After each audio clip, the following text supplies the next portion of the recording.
the hell turned off the color?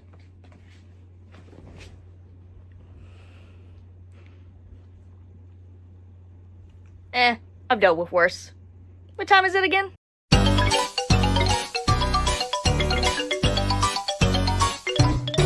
Oh, now it makes sense. I have nothing else planned, so this is the Beyond 1981 version. Louisiana, 1927. A great year for boat rowing. Don't look at me. Open the textbook. Men in cars and even in boats arrive to the hotel. Good one. Carrying torches and chains and that's it. They break into Norman Bates' room. Silly me, I meant. You ungodly warlock. The hotel was built on the 7 doors of evil, and they think that this poor fella is doing it, but of course, it's a woman. Reading the Ebon. I don't know how to fucking pronounce it. Anyway, they beat the poor man with chains and nail him to the wall before pouring hot wax on him, killing the poor guy. After the woman finishes reading a passage from the book, we are brought back to the present day of 1981. Still Louisiana. Where do you think we were headed? Liza has bought the place and is walking around with Martin as some of the painters are hard at work. One of them sees a version of Liza with all white eyes and falls, bleeding pretty badly. He's taken to the hospital as Martin happens to find one of the paintings a boy was working on before he passed. Things go from bad to worse as plumber Joe is told to fix the leak in the basement and that it's almost knee-deep, finding the bricked-up wall slightly leaking and finds where boy died before being mutilated by the candle man. Just light him up and he'll melt. Problem solved. Or better yet, this place is just too many problems. Let's build from scratch, dig 3 inches into the ground for a small crawl space, and move on. As Liza's driving on the bridge, she's driving right dab in the middle of the road. It's supposed to be for 2 cars, lady. A blind woman, Emily, and her guide dog are just right in the middle of the road. Why, you may ask? She knows who Liza is and just takes her back to her place, telling her to give up on the hotel. Yeah, no shit, honey! Emily, why did you say I must give up the hotel?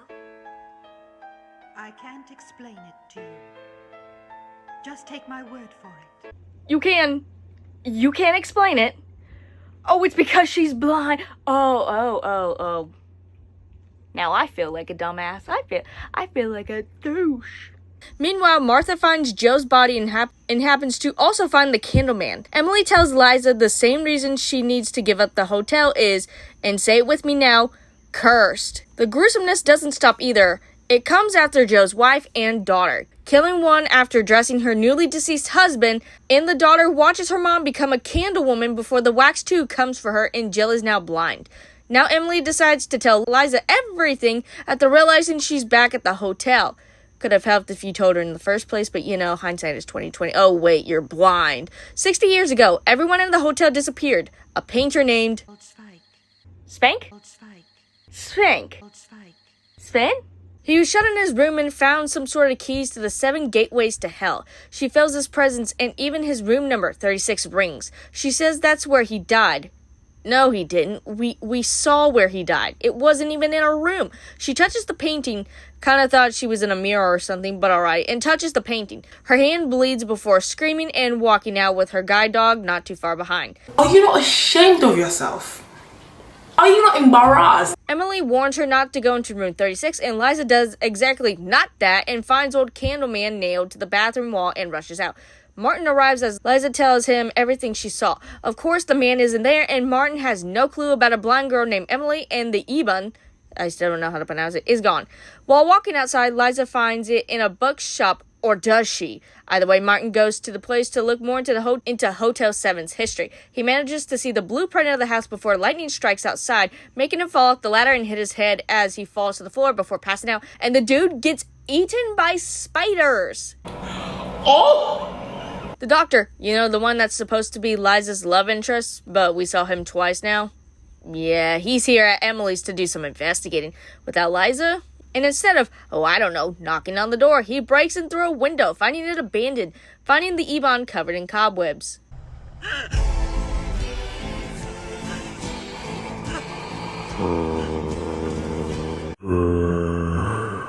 The ghosts of all who've died thus far corner Emily, and it seems like she's a little older than what she may be putting on, saying that she isn't going with Spike or whatever his name is. Her guide dog attacks them, and while it seems he's winning, everything goes silent. The dog returns back to Emily's side, only to kill her. Liza goes downstairs to the basement for some reason, and who is attacked by Arthur, who may or may not be dead. It's very unclear. She runs upstairs as the doctor comes around and tells her whoever this Emily girl is not real, and tells her about the book Liza apparently left behind. She shows him where Arthur attacked her, but of course he's not there. He essentially calls her a demon, saying that the hotel is one of the 7 gates of hell, and a thunder/windstorm happens. They run as the place begins falling apart and drive off with the awaiting spirits now awake. They head to the hospital where there's no one in sight and the phones are not working. Liza realizes her hands are bleeding, but that's alright because the dead have come for her, trying to drag her through a window. The doctor shoots the dead, and they allowed you to have that? A gun?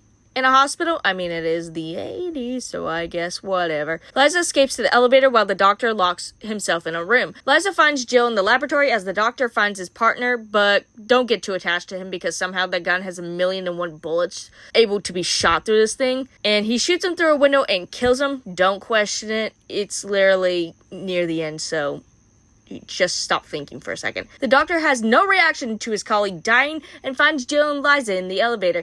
They had to go back to the main floor where more zombies are. They try to escape once more in the autopsy room, but the dead keep coming as the Candleman appears.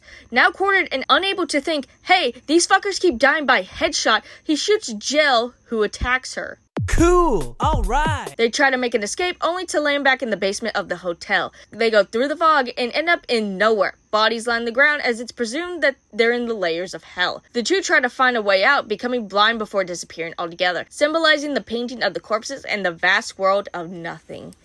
Good. This movie was going to be called The 7 Doors of Death. But why the change? Hell, both do sound pretty good, but maybe this movie was made in Italy and it was made for a change back in the States or whatever. I actually have no clue since I couldn't really look more into detail about that. I love how gory this movie is and how some of the people are just killed just chef's kiss. Liza is at times the only sane person. Like, everyone here is either a creep or so monotone, and I kind of love that about them too. I think the director, Lucio Fulci, has a thing for eyes, because nearly everyone is killed has their eyes ripped out. Which, I guess if you got a thing, do what you gotta do. I like the ending. Basically, nothing you did mattered because evil was always going to prevail, even if you fought hard enough. Now, a sequel would have been something I would have wanted to see. It can always start and stop at will. Like, with all the remakes and sequels going out there, this one has the potential to actually be something unique. Especially with, hey, this hotel has and will always be kinda haunted. Bad. There are too many similar sounding names. Martha, Arthur, Martin. Especially when everyone is trying to talk meticulously or as close to a mumble as possible. There's the weird scene with Arthur snooping through Liza's stuff. It's supposed to mean that he's weird or that he's a pervert. Either way, he honestly wasn't needed and he pretty much disappears. Not even like the Candleman came to get him and kind of do the same things he was trying to do to her. But no, it's just a whatever scene. They say the Candleman has been dead for 6 years. I'm no doctor, but, no. For some reason, when Emily cuts her hand on the painting and runs out, Liza tries to remember back to something, and it repeats her running away. Like 4 or 5 times.